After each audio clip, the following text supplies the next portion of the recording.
তো সকাল সকাল স্নান সেরে আমি পুজোটা করে নিয়েছি। তো দেখো আমার পুজো কমপ্লিট হয়ে গেছে। তো এখন আমি যাব রান্নাঘরে, রান্না করব।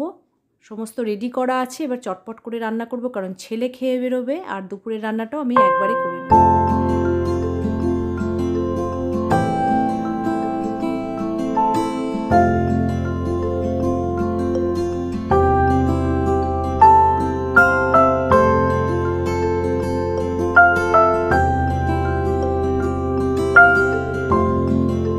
তো সকালে রুটির তরকারি হচ্ছে, এখানে আলু আর মটরশুঁটি দিয়ে তরকারিটা করছি।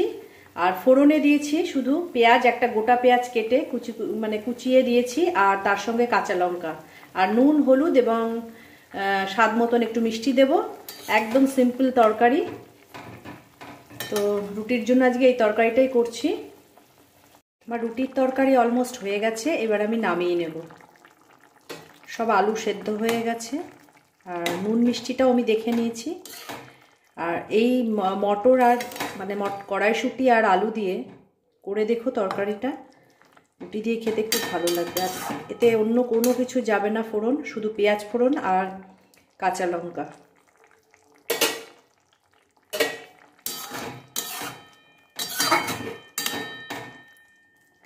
সিম্পল কোনো মশলা না দিয়েও কিন্তু তরকারি অনেক সুস্বাদু হয়। তো রান্না করে তোমরা দেখো আর আমাকে কমেন্টে অবশ্যই জানিও। তো দেখো আমার রুটির তরকারি রেডি হয়ে গেছে। তো আমি পরপর রান্নাগুলো এক এক করে করে নিচ্ছি, আর তোমাদের সঙ্গেও রেসিপিগুলো আমি শেয়ার করছি সেই কারণে, যাতে তোমরা রেসিপিগুলো বানাতে পারো। এবং আমাকে কিন্তু অবশ্যই জানিও কমেন্টে যে রেসিপিগুলো তোমাদের কেমন লাগছে, আর তোমরাও ট্রাই করো। আশা করি তোমাদের ভালো লাগবে। তো দেখতে থাকো আমি কি করছি। এরপরে পাঁচফোড়ন আর কাঁচা লঙ্কা ফোড়ন দিয়ে আজকে পালং শাকের তরকারি করব নিরামিষভাবে। তো প্রথমে আগে বড়ি ভেজে তুলে নিয়েছি। দেখো বড়িটা ভেজে আগে তুলে নিয়েছি লালচে করে। এরপরে আলু দিয়ে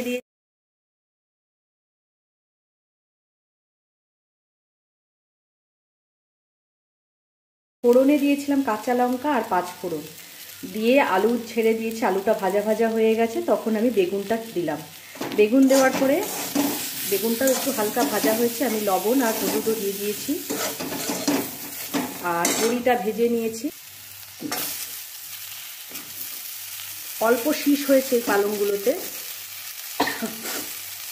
বড়িটা আমি পরে দেব, এখন দেব না। এটা ভালো করে মেশাকষা হবে, মানে কিছুটা হয়ে যাবে, সেদ্ধ হয়ে যাবে ডাঁটাগুলো, শাকটাও একটু মজে যাবে, তারপরে আমি বড়িটা এর মধ্যে দেব। এখন এটা ঢাকা দিয়ে দিয়ে রান্না করব। মাখা মাখা একটা পালং শাকের তরকারি হবে আলু বেগুন দিয়ে, আলু বেগুন আর বড়ি দিয়ে। বাবা ভীষণ ঝাঁজ বেরিয়েছে লঙ্কার, কাশি হচ্ছে। এটা এখন হতে থাক। এখন বড়িটা দিয়ে দিলাম। ওটা দেখো পাতাটা মেশাকষা হয়ে আসছে। এখন বড়ি মিশিয়ে দিলাম। এখনো হবে, পুরো ডাঁটাগুলো, যে ডাঁটাগুলো সেদ্ধ হবে, যেহেতু শিশালা পালং একটু সেদ্ধ হয়ে যাবে।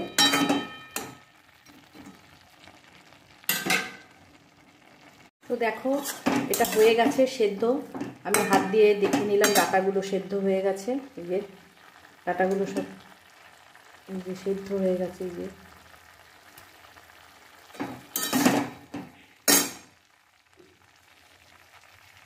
এখন এতে মিষ্টি দেবো, কারণ পালং শাকের তরকারি, যে কোনো নিরামিষ তরকারি একটু মিষ্টি মিষ্টি না হলে ভালো লাগে না। হাফ চামচ মতন দিয়ে দিলাম। এই চামচের দেখো, টেবিল স্পুন না, টিস্পুন না, এই স্পুনের হাফ চামচ মতন দিলাম। তার একটু মেশা ঘষা হবে।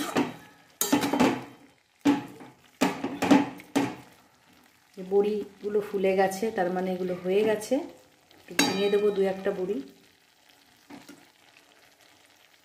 বড়ির গন্ধটা তরকারির মধ্যে চলে যাবে। একদম সিম্পল, এটাতে কোনো মশলা দিইনি আমি, না আদা বাটা না কিছু। এটা এইভাবে করে খেয়ে দেখো, খুব ভালো লাগবে। এবার নামিয়ে নেব। হয়ে গেছে জিনিসটা, দেখো কেমন মেশা কষা হয়েছে। এটা সবাই খেতে পারবে, বাচ্চা বয়স্ক, কোনো রিচ না, আর খেতেও খুব ভালো হয়। সিম্পলভাবে করা, ঘরোয়াভাবে করা, এতে কোনো মশলাই দিইনি আমি, শুধু নুন, হলুদ, মিষ্টি, কাঁচা লঙ্কা আর পাঁচফোড়ন সোমবার দিয়ে বা ফোড়নে দিয়ে এটা রান্না হয়েছে। আর বেগুন দিয়েছি, আলু দিয়েছি আর ডালের বড়ি। এটা এখন আমি নামিয়ে নেব। চলা পালংয়ের তো শস্য বাটা দিয়ে চচ্চড়ি খেয়েই দেখেছো, তো এটা খেয়ে দেখো মশলা ছাড়া একদম সিম্পলভাবে রান্না করা। কিভাবে করলাম সেটা তো তোমাদের দেখালামই। তো আমাকে কমেন্টে জানিও তোমাদের এটা রান্না করে খেয়ে কেমন লেগেছে, বা আমার রেসিপিটা দেখে তোমাদের কেমন লেগেছে, এটা তোমরা প্লিজ কমেন্টে জানিও। তো এরপর আমি কি রান্না করব সেগুলো তো তোমাদের সঙ্গে দেখাবোই, আজকে দুপুরে কি হচ্ছে। তো আমার এই শিশলা পালং বলতে খুব মানে অনেক বড় না, সবে কচি শীষ বেরিয়েছে, সেই পালংয়ের একটা নিরামিষ পালংয়ের তরকারি করে দেখালাম। রান্নাটা হয়ে গেছে, এখন এটাকে সরিয়ে রাখি, এরপরে কি রান্না করব সেটা তোমরা দেখতেই পাবে। তোমাদের আজকে লোটে মাছের রেসিপি দেখাবে। এটা হচ্ছে লোটে মাছ। তো লোটে মাছটা প্রথমে আমি নুন দিয়ে হালকা মানে অল্প নুন দিয়ে সেদ্ধ করে নিয়েছি।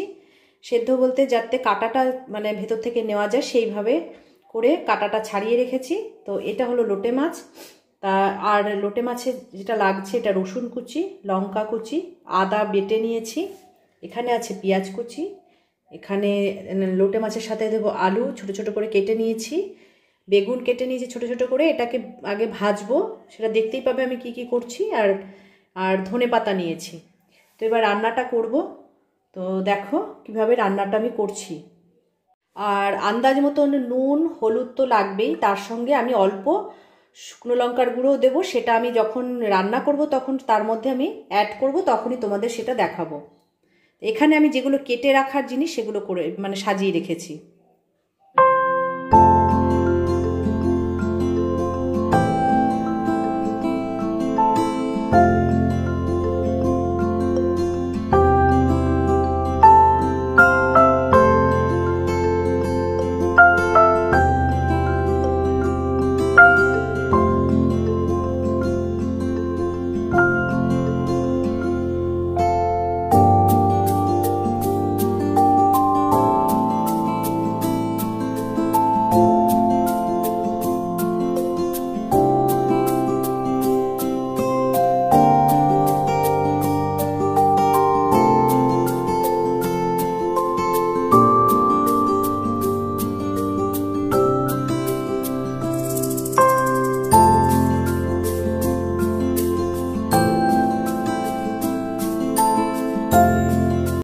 কড়াইতে দেখো তেল দিয়ে দিচ্ছি, একটু এটা তেল দিয়ে করতে হবে, খুব কম তেল এটা রান্না হবে না। আমি আরেকটু তেল দিচ্ছি, কারণ লোটে মাছ এমন একটা মাছ তেলটা টেনে মানে একদম শুকনো হয়ে যায়। তো এইটুকু লাগবে আমার, যেহেতু এটা পেঁয়াজ ভাজা হবে। তেলটা গরম হয়ে গেছে দেখো, এবার আমি এতে দিয়ে দেবো মানে কুচি করা রসুন, যেটা দেখিয়েছিলাম আগে। তো রসুনটা আমি আগে দিয়ে দেবো।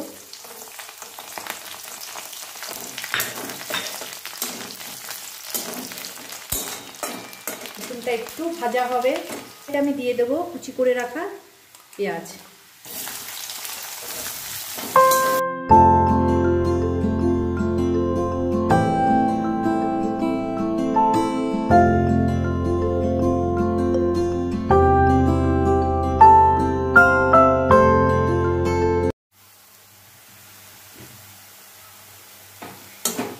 এটা বাদামি হয়ে আসছে,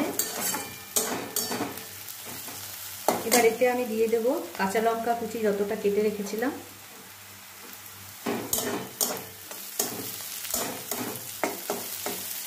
আর তার সাথে দেব দেখো আদা বেটে রেখেছিলাম, প্রায় 1 চামচের ঠিক মতন আদা আমি দিয়ে দেব।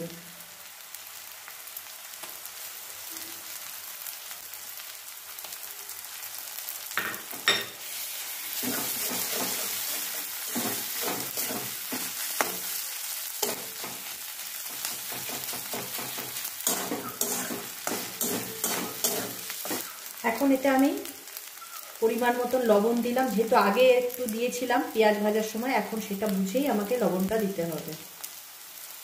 এই লবণটা আমি দিয়ে দিলাম।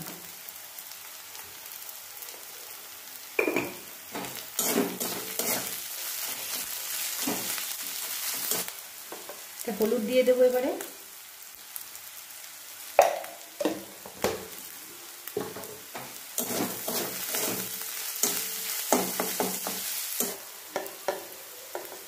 কাঁচা লঙ্কা যেহেতু দেওয়া আছে, এবার শুকনো লঙ্কা একটু অল্প করেই দেবো, মানে এই রান্নাটা একটু ঝাল ঝাল না হলে ভালো লাগবে না।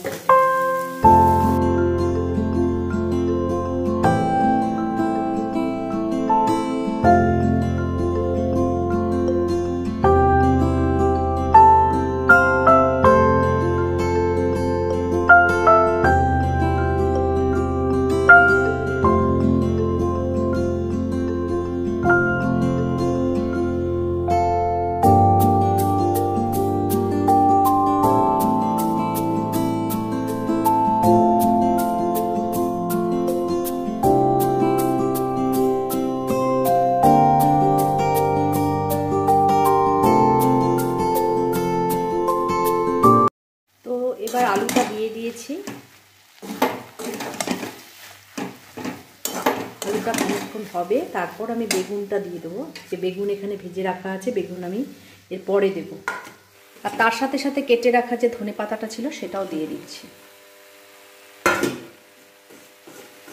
এখন এটার সঙ্গে ভালো করে আরেকটু কুক হবে, মিশিয়ে নেব, ধনে পাতাটা এর সঙ্গে পুরো মিশে যাবে।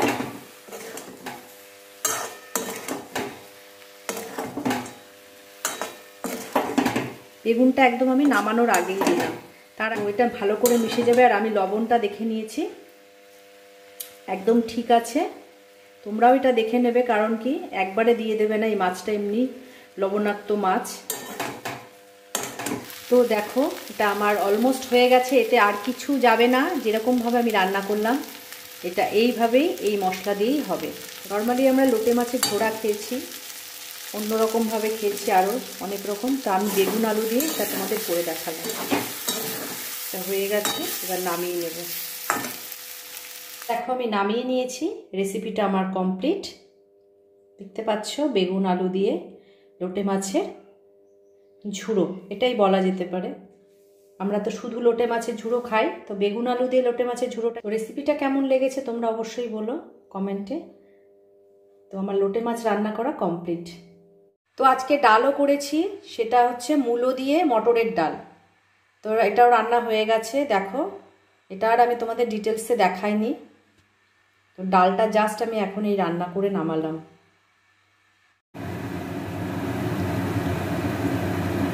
তো পাতলা করে বেগুন কেটে নিয়েছি। তো ঝটপট করে এই রান্নাগুলো সেরে ফেললাম। এরপরে আমি তাড়াতাড়ি করে তৈরি হব, রেডি হব, কোথাও যাওয়ার আছে। তো কোথায় যাচ্ছি, কিভাবে যাচ্ছি সেগুলো তো তোমরা দেখতেই পাবে। আর তোমরা গেস করো আমি কোন জায়গায় যাচ্ছি, আমি সেই জায়গাটা তোমাদের দেখ। Hi everyone, good morning. তোমরা সবাই কেমন আছো? আই হোপ তোমরা সবাই খুব খুব ভালো আছো। তো welcome back to my Bangla blog channel. আমি রুম্পা আজকে চলে এসেছি একটা নতুন দিন আর নতুন একটা ব্লগ নিয়ে। তো আজকে সারাদিন কি কি করছি সেগুলোই তোমরা দেখবে আজকের ব্লগে। তো চলো দেখতে থাকো আমি কি করছি কি না করছি। তো আই হোপ তোমাদের ব্লগটা দেখতে খুব খুব ভালো লাগবে। চলো তোমাদেরকে নিয়ে দিনটা আজকে স্টার্ট করি।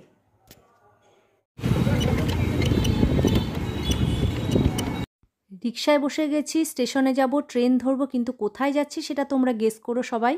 আর আমি সেখানে যে কি কি কিনলাম সেটা নেক্সট ব্লগেই দেখতে পাবে।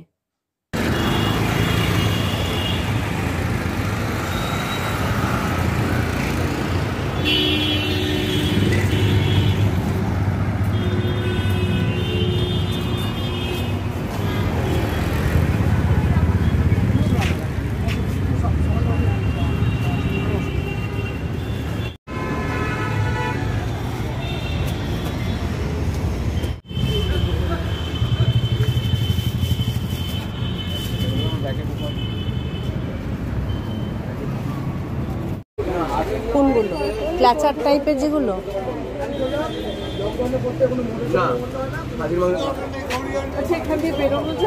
এইগুলো দেখছি। এই মমিতা, এই ব্যাগগুলো দেখি কিরকম কি আছে।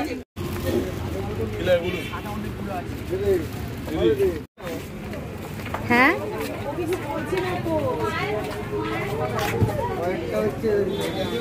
বাড়ি ফিরে এসে আগে ফ্রেশ হয়ে নিয়েছি, তারপর রাত মানে ডিনার করার টাইম হয়ে গেছে, ডিনারও করে নিয়েছি। ডিনার করে তোমাদের সঙ্গে দেখা করতে চলে এসেছি। তো ব্লগটাকে আজকে আর বেশি বড় করব না, কারণ অনেক রাত্রি হয়ে যাচ্ছে আর ভীষণ টায়ার্ডও হয়ে গেছি। কারণ আজকে কি করলাম কি না করলাম সেগুলো তো তোমরা দেখতেই পেলে ব্লগে। তো আই হোপ তোমাদের ব্লগটা দেখতে খুব খুব ভালো লেগেছে। তো যদি তোমাদের একটু ভালো লেগে থাকে তাহলে তোমরা কি করবে, লাইক করবে, কমেন্ট করবে এবং শেয়ার করবে। আর বন্ধুদের সাথে প্রচুর প্রচুর শেয়ার করে দাও। আর যারা এখনো সাবস্ক্রাইব করে তারা অবশ্যই সাবস্ক্রাইব করে দাও। তোমাদের সাপোর্টের জন্যই আমি এগোতে পারবো, আর তোমাদের সাপোর্টের খুব খুব দরকার। তো তোমরা তো দেখতেই পাচ্ছ আমি ব্লগগুলো শেয়ার করছি তোমাদের সঙ্গে। তা কতটা সাপোর্টের দরকার সেটা তোমরাই জানো, তোমাদেরকে আর বলার কিছু নেই। আর যারা নোটিফিকেশন বেল আইকনটা ক্লিক করনি তারাও ক্লিক করে দাও, আর প্রচুর প্রচুর সাবস্ক্রাইব করে দাও। তো আর বেশি ভুলবো না কথা, কারণ টায়ার্ড হয়ে গেছি। আর হচ্ছে গিয়ে কি বলবো, এখন তোমরা ভালো থেকো, সুস্থ থেকো, হ্যাপি থেকো, বি পজিটিভ থেকো, আর সবাইকে ভালো রেখো। আর কালকে দেখা হচ্ছে তোমাদের সঙ্গে নতুন একটা ইন্টারেস্টিং ব্লগের সঙ্গে। কালকে কিন্তু তোমরা মিস করো না। তো ততক্ষণের জন্য তোমাদেরকে বলবো টাটা, গুড নাইট, শুভরাত্রি, সবাই ভালো থেকো।